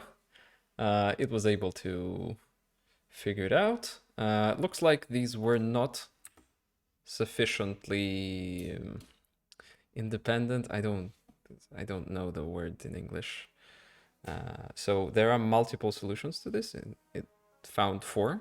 And I've written them. Oh, goodness, I've written them out here just for convenience. So yes, A is 4n plus 1, meaning in our modular arithmetic, which by the way, I don't know how to specify group modulo 4 in Wolfram Alpha. I'm pretty sure it should be able to do that, but I just fed it the basic thing, you know, E plus F mod 4. Yeah, so it spat out 4 answers, and here they are. Theoretically, I think either one fits, and we could do our algorithm with any of them. Although it might not be. Actually, it might. This is a good question. I have only looked at this part, and importantly, I kind of didn't take into account these 2 transitions. But still, these 2 transitions are the same as the transitions between the smaller guys. So actually, no, I do think I should have all the equations now. Yeah, so 8 equations is as many as I would be able to come up with. So I think any of these solutions should be good. But looking at them, I do not want to do unnecessary turns. And I can see that, yeah, so these 2, the bottom 2, are symmetric themselves. I have 3010 and 3010, and here 3232, 3232. And the top ones are symmetric relative to each other. So it's 1123, 1123, 1031, 1031. But I like this one the most. It has the most zeros. So I don't need to do turns here, which is helpful. So I'm just gonna let's write this down. I'll do that. Yeah, I wrote it down. I checked it. It looks like it's working. It's beautiful. Look at this. It's so symmetric. It's so nice. We have minus d at the end. We have step minus d at the end. We have transitions. We have dd. We have step d transition. So it's perfectly symmetric. It's a single recursive formula. And yeah, I'm pretty sure it works. So again, just to do I need to reiterate? So I used this solution, and a 3 is effectively 1 is a turn right, and a 3 is effectively 3 turns right, which is a single turn left. So I know that this pretty much encodes A is turn left, B is, or C is turn right, F is turn right, H is turn left. I know that this was the formula for a turn right. That's what we were looking at. And from that, I was able to come up with this. This is just the generalized version of, right-left with the directions. And I think with this, we're actually ready to implement an algorithm, to implement assembly. Finally. How long has it been? Like an hour and a half? I don't know. Well, I'm not even sure if I should be embarrassed or not that it took me so long to figure out. Because this does not seem like that trivial of a task, honestly, and I had a solution a while ago, but this was just not a solution I was happy with. I'm not sure if it would work. I'm not sure if this will work, for that matter. But I think it should. I think it should, considering how well everything lined up. I wonder if other solutions would work. I think they should as well, but they're not as cool. And also, by the way, something I noticed when I was implementing it is all others have 2s. So this is a 2, this has a 2, this has a 2. And a 2 is a 180 turn, while this guy has no 180 turns. And 180 turns are actually kind of costly. Well, no, they aren't really, but it's weird to turn 180 when you have no 180 turns in the labyrinth itself. But I'm pretty sure this formula will have directions canceling out. So for example, right here we do step D. It does a minus D, but then when we jump into the step minus D, it will do another D first. So we'll have minus DD, and those things will cancel out, and they are not useful. Well, they won't have an effect always. Sometimes they do. So when we don't have a lower step, then this won't cancel out. But yeah, I'm gonna trust the math, and I'm gonna try to implement this. So finally, we're back to assembly, and let's see what I can do. So what I want is a function. Right, I want a function label step. You know what? Let me go back to my functions level and copy over my call and ret instructions, which I know aren't actual instructions yet. I do intend to implement them properly at some point, but for now, this is my ret and this is my call. Just gonna be able to copy them and reuse them. So, okay, F2 func. So, once I'm done with the step, I pop. I'm done with the step. And what the step does, okay, let's have a constant, const. We're gonna call it heading. Now we know that the heading of the robot is global. And let's store it in whatever, in register A. And actually, I also need an initial heading. How do I... Give me a moment, I'm gonna work out the initial heading for this. Okay, so in order for my first step to work, I think my initial heading needs to be this way. So right, and then what this does is this is the full thing is a right 3 step. It's a large size 3 step to the right. What it does initially is it does a left turn, and then it proceeds with a step left size 2, which that unfolds to left, right, right 1, left, right, 0, left, right cancels out, so we have left, right 0, and right 0 is nothing plus then we will step. So we know that at this point, after a single left turn, we need to be headed up. So this means that our initial heading is going to be right. Okay. So let's do that. Let's just say, do I have a save? Oh no, I don't have a save. Save. I thought I had a save at some point. No. What? I thought I had a save at some point. Okay.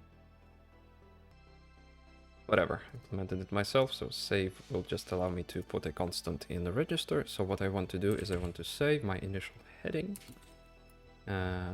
which is right, into heading. Right. So that's my initial heading. We know this. And what will need to happen is we will need to do a single step. Actually, let's not worry about calls for now. Let's try to implement the step itself, I think. So we know that okay, how do I... The first question is, how do I pass these arguments? Because they both do need to be local. Right? I mean, I think I can do the size globally and just fiddle with it every time. So I can say, you know, const. Let's just do it for now. Size is something. I save. My initial size is 3, right? Then step will just use a global size variable. And what it's gonna do, this is just so I don't have to bother with too many local variables, because I'm scared of local variables in assembly. What step will do is, once we step into it, it's gonna say add, actually sub immediate to sub size 1, right? So it will reduce the size. Then it's gonna call a bunch of steps, right? So we're gonna have, you know, step, whatever. There's gonna be a bunch of this stuff. And once we're done, before we pop, we can reset our size. We can say immediate 1 add, and let's do immediate 2 add size 1, size 1 size as well. Yeah, so we can reset the size, and this is fine. At least for now. So yeah, and this will do step. How many steps? 4 steps. I'm just gonna write step for now. And in between them, what's going to happen is we're gonna be changing our heading. So we're gonna be doing add. Before the first step, I need to add negated heading. Well, whatever. Let's just write pseudocode for now. I'm gonna be doing add negative. It's not heading actually. It's okay. Let's just suppose this is a global for now. I know this is not, but we have a direction which is clockwise, counterclockwise. And we're gonna be doing add negated direction to heading. Heading. Actually, we're subtracting. Oh, that's all we're doing. That's fine. So sub heading direction heading. That's fine. Yeah. Direction heading. So I thought I would have to multiply by -1 or something, but no, it's okay. Sub heading direction heading. Then we do a smaller step of size 1 with a different direction. So let's just say this is a step of negative direction. this is also a step of negative direction. I mean, I could just negate direction before this step, actually. Huh. Could that be efficient? I think that might be okay. Just for now, just as an initial solution, as a minimum viable product. But before I go into that, let's finish with transitions. So what I want to do is I want to transition, and transition is very simple. It is just mov heading IO. So this is transition. Okay. And so now I've done minus D step transition. D step D. So I want to do add heading direction heading. I don't know how to do white space here, but let's just say. So this is a step in direction. This is a step in direction. So yeah, I do a change of direction. So I'm here right now at this D. Then I do this step. This is the second step. Then I need to do another transition. So mov heading IO. Once I've done this transition, I'm gonna do another step immediately, so nothing happens. And once this is done, okay, so now we're in symmetry land, add heading, direction heading. Then we're gonna need to move heading to IO. Right?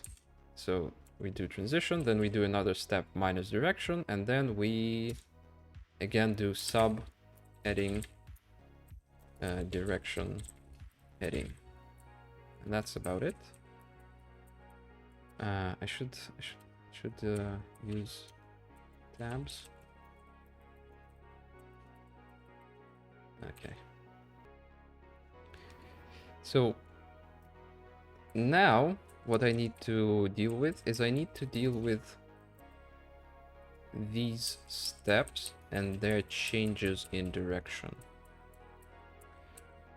I think what I might do for now is I might try the same approach as I do for the size.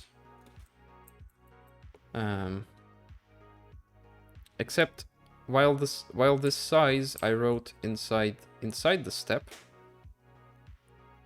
The size changes I wrote inside the step. I think I might want to do change of direction outside the step. So what I would do is I would do... do I have a negation operator or something? Okay, let's check the ALU, that'll be faster.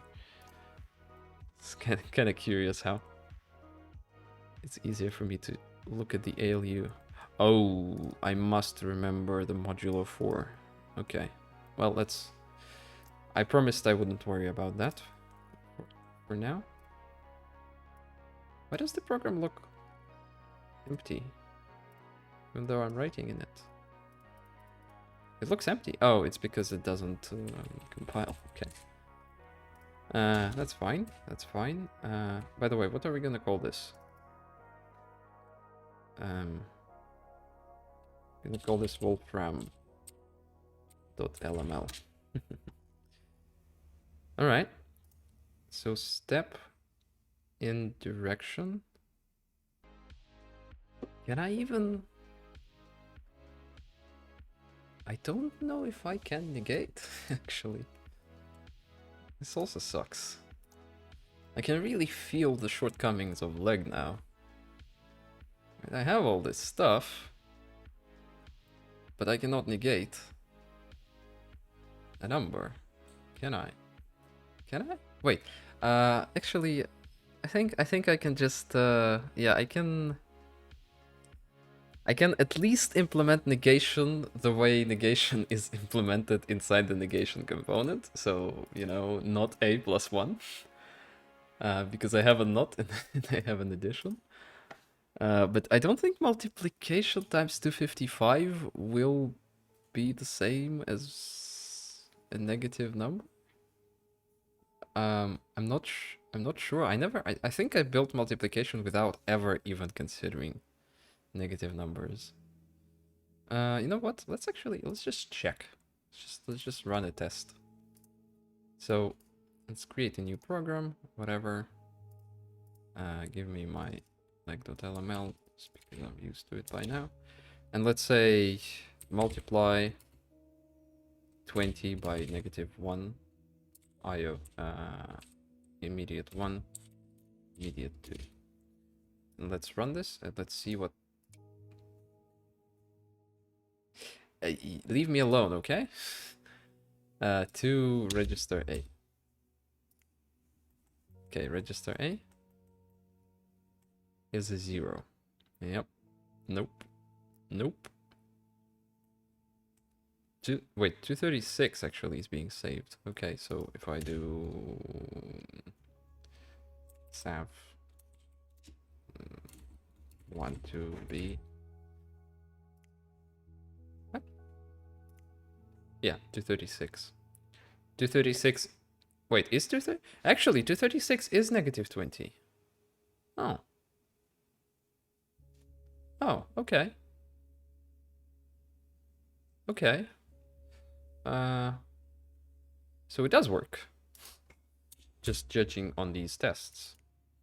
229, I cannot read that, but I mean, if one works, then I imagine everything will work. 3226, yeah.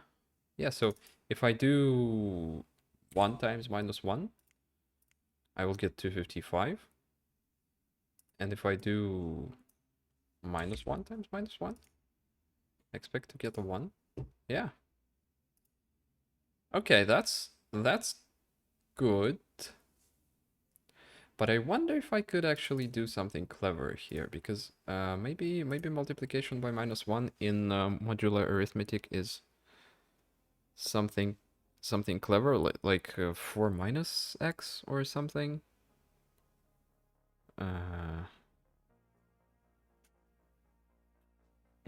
Well, wait, it is. It literally just is. I can just do 4 subtract my thing, and that's it.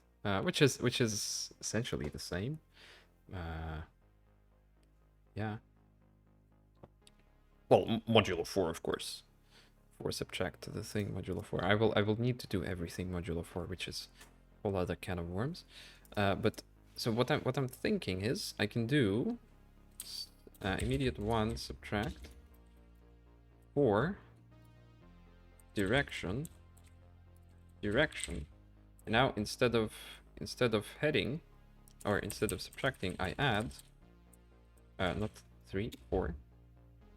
Is this even right? Man, I'm scared. Subtract 3, subtract 1 from 3.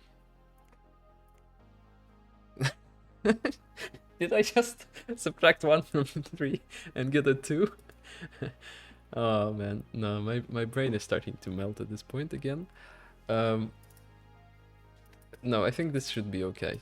This should be right. So this negates direction, which means I no longer need to do this, but I will need to negate direction after the step. So we reset to the thing. So it's the same instruction. So now let's do calls. Yeah, this is gonna look horrible, I know. Where's the step? Yeah. Step.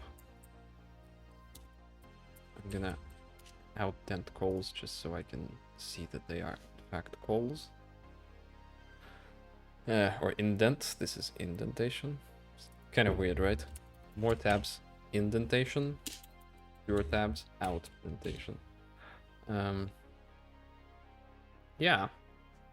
So that's that. Over here, I don't need to do anything. So I just do the same step.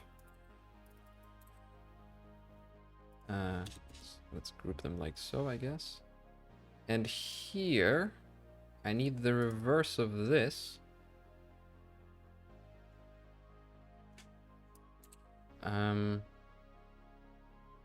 Over here. Oh, that's Yeah, this is difficult to reason about. So let's keep this up. Man, where's my symmetry? My symmetry is gone. Actually, no, it isn't. So this mob heading IO is the middle T. Then we have 2 steps. 2 direct steps around it. And then we have 2 direction changes around it. And then we have these mobs. Which are both positive mobs. So let's actually do this and this. So I'm gonna group it like so, and these are the weird parts. Now all I need to do is just take this, put it here, except the direction change happens after the step now. But that is the same. Is this a program now? It's not. Why is it not a program? Need a name and the value after const. Okay, what's why? Oh, const direction. C. Sure. Oh, this is a program now. Okay, so let's just try and see what happens. Let's call. I think I'm missing something, but I'm excited to see if something happens. So size step happens. Subtract size. Mr. Robot, are you ever going to step? You aren't. Okay. Right. Okay. Immediate issue here. If size is equal to 0, then I don't want to step. I don't want to do anything. So, okay. Do I want to check this inside the step? Yeah, sure. Let's just do something like jump if equal size 0 immediate to. If size equal to 0, then jump to actually pop, right?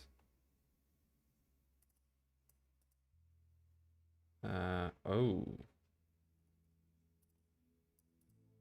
wait. Oh my goodness. Okay, what is happening? So I have just called. Well, I can. Okay, let's just say skip is here. Label skip, and let's say jump to skip for now. And now let's try this. So size equals 2 right now. I'm too impatient. Looks stuck again.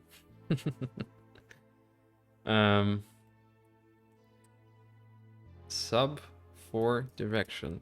My direction seems to be, my heading seems to be increasing by 4 every time. Which is not a good sign. Unconditional jump step. Why?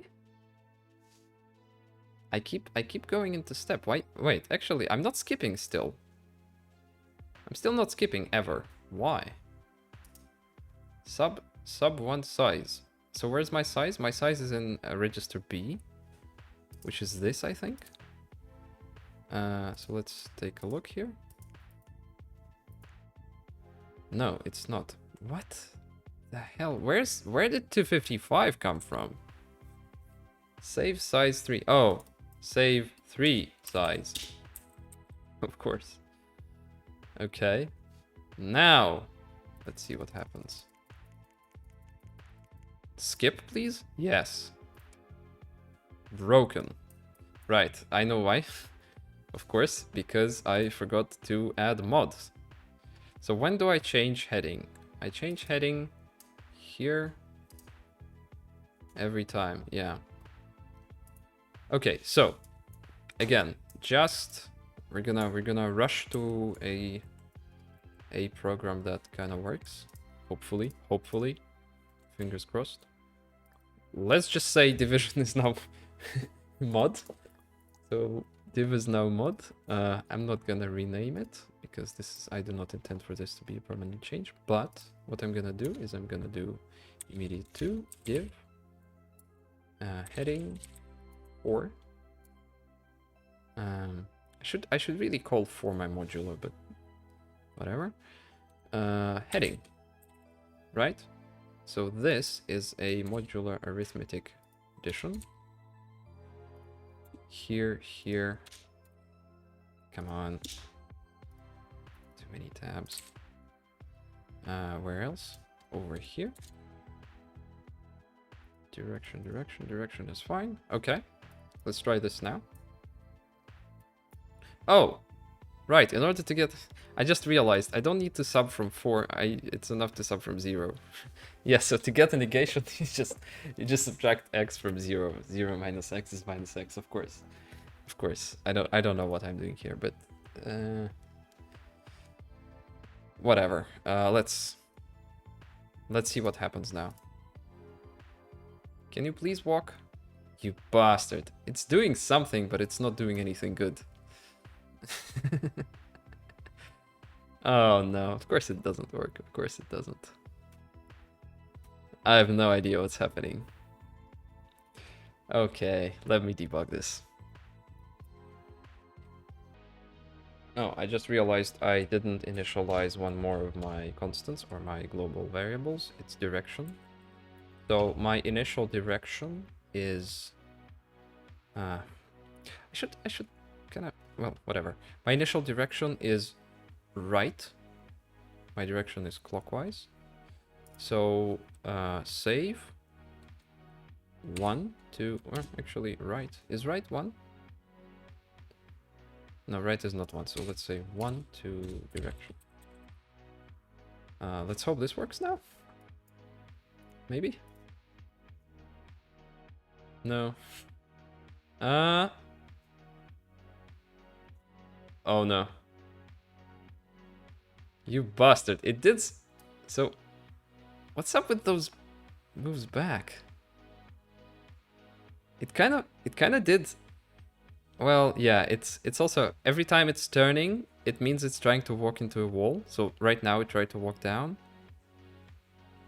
Yeah, that's not good. I wonder if this could actually do something. No, it just gets stuck in this loop. Okay, well, I mean, that's progress. That's progress. That's good. So let me go back and try to understand what's happening here. Ah, I figured it out. It was a dumb mistake. So I was thinking that the size of the outer thing, the larger thing, is 3, right? But since my step immediately calls itself with a smaller size than what's outside, really the initial value for size needs to be 4 and not 3. And also I don't actually need to call it because I will just jump over the label and enter the thing manually, though I do still need this. So I think this should work. Yeah, I just jiggled around some of this stuff as well, you might notice, but it doesn't matter. So, come on, I'm impatient. Let's go.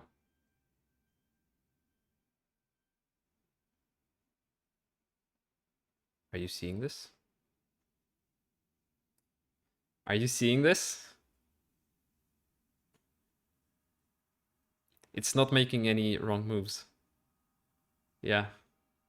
It's just going. It's confident. We're done.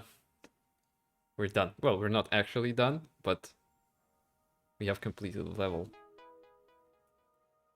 Tick. First test scored. Not sure what that means, but oh, I don't like being... That's not right. Don't score me on ticks. The best tick score will be 255 bytes. 256 bytes. Hard-coded everything. Don't score me on ticks. You promised. Come on. You promised. The winner is the one who had the smallest program. I was going for a small program, and it's not that small. But it is relatively compressed, especially compared to the naive solution, just hard coding the path. Yeah, and I think, with enough perseverance, I should be able to reduce it even more. So I've been staring at this for a while, and the fact that it is symmetric kind of begs for a reduction in this thing itself. It's not easy to do. I don't see a particularly easy way to do this, but one thing I notice, for example, is that this minus d step n minus d, then something, and then step minus d from something, has a very similar shape to d step d t step d d, right? So, you know, it's kind of like these things together are this thing times -1. You know, it's not quite right, because these guys actually contain the other guy inside it, and also they have 2 t's, as opposed to this guy who has 1 t. But I think there's something to be said about this still. It might be possible to, just in order to save on some code, in order to reduce the size of the program further, it might be worth trying to extract them into a separate subroutine, and to have, you know, maybe minus d, or d step minus d is really an idiom here, and step dd is also an idiom. It might be more efficient, but I'm not sure. Especially in assembly, where I have to do this weird sub from 0 direction and then sub from 0 back trick. This sucks. And also, yeah, I still have the question of whether I could use actual proper local variables instead of this global junk. Again, I'm not sure, even if I can, which I probably can, even though I can, I'm not sure that would save on actual instructions, because having to keep track of scopes would have an overhead. And I'm not sure that overhead would be less than 2 instructions, right? Well, right here we have 2 instructions. So I think I'm actually going to say that this is it from me for now. It's not entirely optimized yet. I think there might be some beautiful improvements to this. Yeah, the skip is still here. There might be actually, well,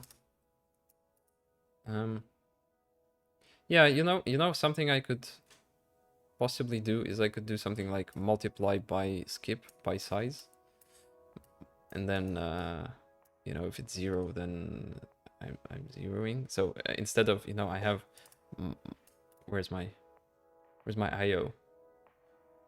No, actually, yeah, I have a mov, which I should be able to replace with, well, that I can do right now. That's a simple improvement. So instead of doing mod and then a separate mov, here I can just do mod instead of the mov. So let me do that. Yeah, so this works. This means that these additions will actually, or rather the heading will actually never be modded. So if we take a look at the heading, it's gonna be, I expect it to be weird numbers. Actually, it's not really. Yeah, it kind of gets in the negatives a bit, but it turns out to be fine. This is heading, by the way. But it's never actually modded to make sure that it is in the right range. But what we do is we mod it every time we output it, so that's that's fine. That saves on a bunch of instructions, and actually we're down to 100 now. I also added a neg thing, which is immediate one sub from 0. So I can now negate direction in place. It just looks a bit nicer. And yeah, like I said, this general idea is gonna be it for me for now. And there's still improvements. I still haven't implemented proper calls, which would be interesting and would improve this as well, would improve the byte score.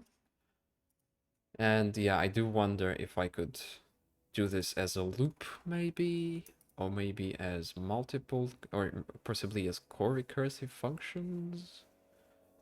Or I might have, what's it called?